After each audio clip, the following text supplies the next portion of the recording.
Hello friends, Mahira story में आपको बताऊंगी प्यार में मिला धोखा, दर्द भरी कहानी। वीडियो शुरू करने से पहले आप सबसे रिक्वेस्ट करना चाहूँगी, यदि आप मेरे चैनल पर नए हैं तो प्लीज़ मेरे चैनल को सब्सक्राइब कर दीजिएगा, बेल आइकन पर ज़रूर क्लिक कीजिएगा जिससे कि मेरे आने वाली वीडियो की नोटिफिकेशन आप सबको सबसे पहले मिलती रहे। अनीता कॉलेज छोड़ चुकी थी और एक दिन वो किसी मॉल में कुछ सामान खरीदने के लिए गई। तभी वहाँ उसे एक कॉलेज का पुराना दोस्त दिनेश मिल गया।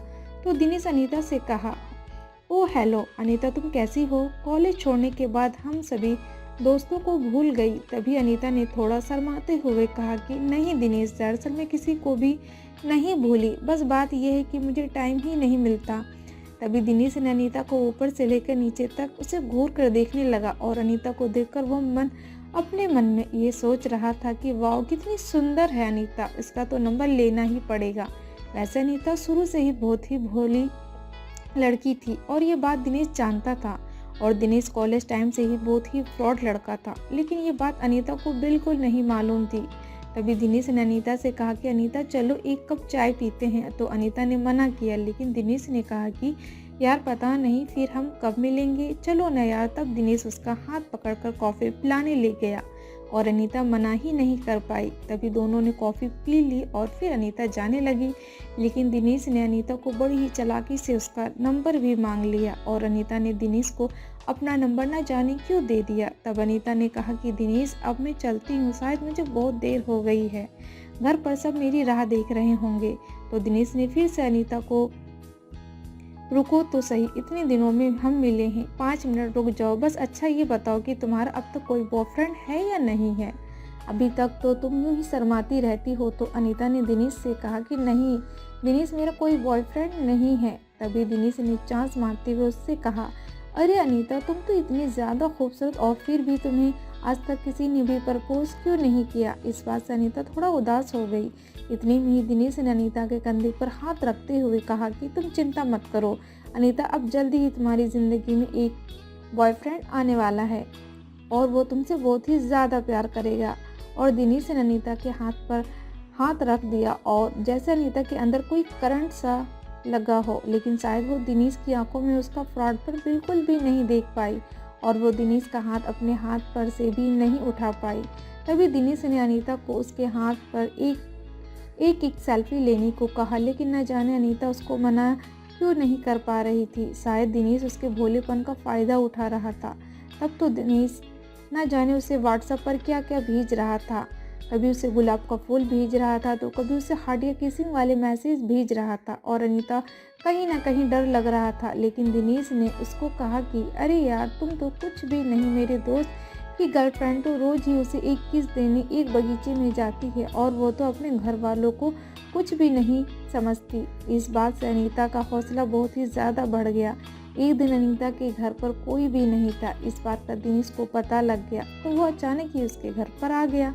इस बात से अनीता बहुत ही डर गई, लेकिन वो तो ज़बरदस्ती ही अनीता के घर बैठ गया और उसके वहाँ हाथ लगाने लगा। और जब अनीता ने उसे रोकना चाहा तो दिनेश ने उसे आई लव यू कह दिया। अब अनीता उसे रोक ही नहीं पा रही थी, क्योंकि उसे पहली बार किसी ने आई लव यू कहा था, मगर उसे दिनेश के अंदर का दरिंदा बिल्कुल भी नज़र नहीं आ रहा था। अब दिनेश को अनीता ने जाने कहाँ कहा, लेकिन दिनेश बदले में उसे एक किस मांगने लगा और उसने उसकी न जाने कितनी किस ले ली और किस लेते समय उसने उस हाथ एक सेल्फी भी ले ली। फिर वो वहाँ से चला गया। अब अनीता को बहुत ज़्यादा डर लग रहा था, लेकिन उसने दिनेश के बारे में अपने घर वालों को कुछ भी नहीं बताया। अब दिनेश पूरे दिन ही अनीता से फ़ोन पर बात करता रहता। एक बार दिनेश ने अनीता को एक होटल में आने को कहा, लेकिन अनीता ने उससे कहा कि दिनेश तुम मुझसे एक बार शादी कर लो, फिर चाहे तो मुझसे कहीं पर भी घुमाने ले चलो। लेकिन फिर दिनेश ने जिद करते हुए कहा कि नहीं अनीता, मैं तुमसे बहुत ज़्यादा प्यार करता हूँ और फिर एक दिन शादी भी कर ही लूँगा, तो फिर तुम्हें सिर्फ एक बार होटल में मेरे साथ चलने में क्या हर्ज है? अब अनीता ने कहा कि दिनेश, शादी से पहले ये सब करना गलत होगा। तभी दिनेश ने बड़ी ही चालाकी से उससे कहा कि चलो अनीता, मैं तुम्हारे साथ कुछ भी गलत नहीं करूँगी, मैं तुम्हारे साथ कुछ भी गलत नहीं करूँगा, लेकिन बस एक बार तुम्हें मुझसे मिलने होटल में आ जाओ और 10 मिनट तक मुझसे बात करके चली जाना। अब अनीता उसकी बहकी बातों में आ गई और उसने होटल में आने के लिए दिनेश को हाँ कह दिया। और तो और उसने अपने घर वालों को भी कुछ भी नहीं बताया और वो दिनेश के पास उस होटल में पहुंच गई। और जैसे ही अनीता वहां गई तो दिनेश ने उसे एक कोल्ड ड्रिंक की नशे की दवा मिलाकर पिला दी और अब धीरे धीरे उसे नशा होने लगा। तभी अचानक अनीता के सामने दिनेश का एक दोस्त भी आ गया और वो दोनों ही अनीता को देखकर मुस्कुरा रहे थे। अब अनीता सब समझ चुकी थी कि दिनेश ने उसके साथ धोखा किया है और फिर दिनेश और उसके एक दोस्त ने मिलकर अनीता के साथ जो गंदा काम किया उसके बारे में मैं आपको आगे की कहानी में नहीं बता सकती दोस्तों, क्योंकि ये किसी की बेटी या किसी बहन की इज्जत का सवाल है।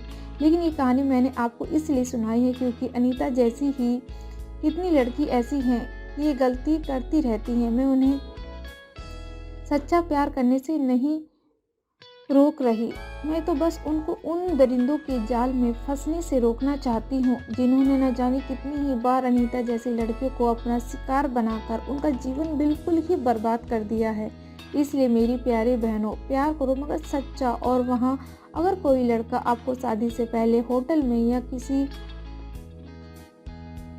अनजान जगह मिलने को कहे तो समझ जाना कि आपकी इज्जत और आपका जीवन बहुत ही ज़्यादा खतरे में हो सकता है।